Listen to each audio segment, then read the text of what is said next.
అది 1601వ సంవత్సరం. ఒక చిన్న పాప కిటికీలో నుండి చూస్తూ ఎదురుగా ఉన్న శివాలయాన్ని కొందరు ధ్వంసం చేయడం గమనించి పక్కనే ఉన్న తన తండ్రి వైపు చూసింది. వాళ్ళు మొఘల్ సైనికులు తల్లి, వాళ్ళను మనం ఏమీ చేయలేము అంటూ ఆ పాప తండ్రి దీనంగా బదిలిచ్చాడు. 1630లో తన ఇంటి ఆవరణలో కూర్చున్న ఆ అమ్మాయి తన ఇంటి పక్కనే ఉన్న శ్రీరాముడి గుడిని కొందరు కూల్చేస్తూ ఉంటే ఎదురుగా ఉన్న తన భర్త వైపు చూసింది.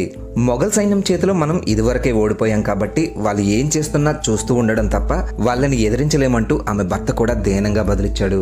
1646లో తన ఇంటికి వచ్చిన అతిథులతో మాట్లాడుతున్న ఆవిడ తన కొడుకు ఇష్టంగా కొలిచే భవానీదేవి ఆలయాన్ని కొందరు కూల్చేయడం గమనించి తన 16 ఏళ్ల కొడుకు వైపు చూసింది. ఆ తల్లి ఆ కొడుకు వైపు చూసిన ఆ ఒక్క చూపుతో భారతదేశంలో మొఘల్స్ అనే వాళ్ళే లేకుండా చేశాడు ఆమె కొడుకు. అతడే ఛత్రపతి శివాజీ. ఆ తల్లి పేరే జీజాబాయి.